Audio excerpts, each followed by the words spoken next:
Hi there, good evening. Dr. Gary, I'm on the way home. I wish it was a little lighter out so you could see better, but I'm sorry, I'm trying to give you cutting edge information. This is Dr. Gary on the road. I'm a dentist and a dental practice broker. I've been a broker for 11 years now, and I was a dentist for 25 years.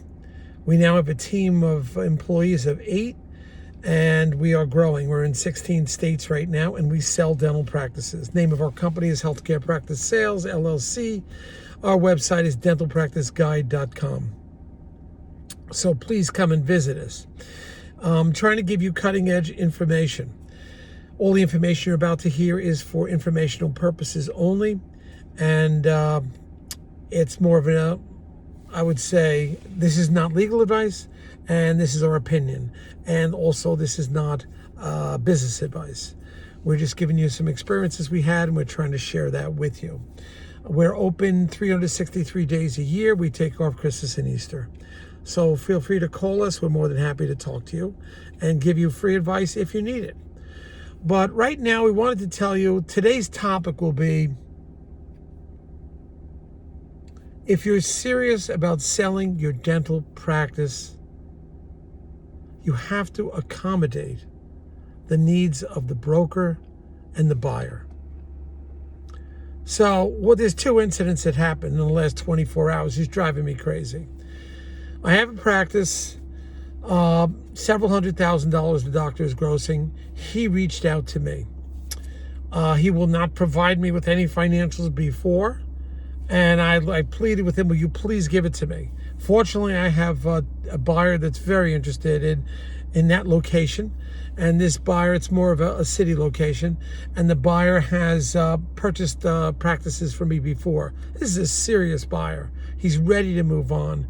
A younger fellow. And they're just really nice guys to work with. And they wanted smaller practices, not too large, and they want to grow it. They're eager to grow, they're motivated. And as you know, the typical practice, you need tax returns, profit and loss, procedure code analysis, W-2s, procedure code analysis by provider, and discretionary expenses, etc. We need this data. Well, this one seller won't give it to me. He says, I have to meet the buyer first. Okay, we're trying to accommodate him. Trying to do the best I can to accommodate him. So he's putting all these restrictions on me. So now, not only is he giving me the financials, and I'm doing this for 11 years, and I explained to him, I need the data before the buyer comes in. Can you just help me out so I can evaluate the practice? So, I mean, I could have an attitude and just walk away from him, but I'm trying to help him out. And maybe there's things I don't know. A lot of people are on a much longer road than you think. So he could be going through some difficult times, this one seller. So I'm trying to work with him. So he only has these restricted days that we could come and visit. My buyer works 5.5 days a week, has very little time, and is trying to be flexible, but it's hard because he just bought another practice, and it's just hard for him to break away. But he has like 1 day a week, half a day. He is accommodating. He can break away from his schedule and move things around. My buyer, the seller's inflexible. So this is what we're going through right now. And, I can understand with the buyers. If you want to sell your practice, you've got to at least work with the broker and work with the buyer to get that information out. It doesn't necessarily mean that this seller reached out to me. I didn't reach out to him. So it doesn't mean that the seller simply doesn't want to sell. It's just that some sellers, you've just got to be a little patient, and hopefully you could work with it. Fortunately for the buyer, there aren't that many practices in this one region, so he's very excited. And the characteristics of the practice are such that the seller doesn't do any marketing, advertising, website, is not a real, not a super go-getter, but the buyer thinks he could really make it work because it's in a specific area that he wants to be in. So we're trying to work with him. I don't know what's going to happen, but this is some of the hard times you got to go through with the broker. It's never easy. We'll try to work with him, but you've got to be a little flexible and think about that buyer. He's a younger gal or guy that's trying to get their career together, and just be a little bit accommodating as a seller. The next one we have a seller that's a little under the age of 80, has gone through some huge operations in the last year and a half. I mean, most people, they would be devastated, but he has a great personality, keeps pressing forward.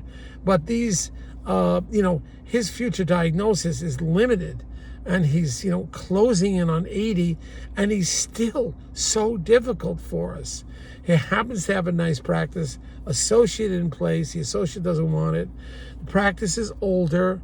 I'm talking like 25, 30 years old is the equipment, but it's a large space. And he wants to sell the building. The building's well over 100 years old. I still have buyers. But this seller does not want to listen to market value of the real estate based on bank appraisals. He doesn't want to hear about it. The building needs a massive amount of problems with it, massive. Practice is extremely old, but good numbers. And the seller simply will not listen to what market value is from the bank, will not listen to what the approximate market value of the practice is, because you got to kind of subtract out all the renovations that are needed to take this thing up to at least somewhat contemporary, because the equipment is so old, but it has good bones, it has good cash flow, but you simply have a stubborn seller, incredibly stubborn. Now, the seller is giving us the stats and the statistics, but the seller is not, will not listen to market value. We think eventually he'll come around, but it's real hard. I mean, you've got to sympathize a little bit with the buyer. The buyer is willing to pay market value. The practice minus all the renovations that will be needed, because the cash flow is one thing, but if you have to dump so much money into renovations, you have to adjust the selling price a little bit.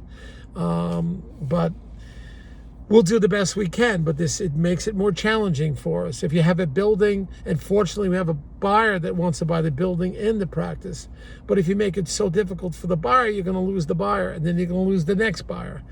So we generally don't give up. We try to hang in there as brokers. Fortunately, I have 2 CPA accountants that can help communicate with the seller, but it's just really, really hard. And these 2 incidents are giving us a hard time. I guess it is easy for us to walk away, because fortunately we have some much, much larger deals we're working on. But in the end, we think both sellers in these 2 incidences will be happy when we can put the deal together.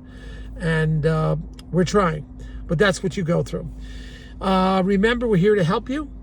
Whether you're a buyer or a seller wants to sell to a private individual or to a large DSO, dental support organizations, we can help you in both. Many of the dental support organizations, DSOs, are now paying our commission, so it makes it easier for you. And some of the DSOs are paying the legal fees. They'll do a reimbursement at closing. So it's a great market for a seller. Now's the time to sell. We're here to help you. And please give us a call at any time. We're available to you. Thank you.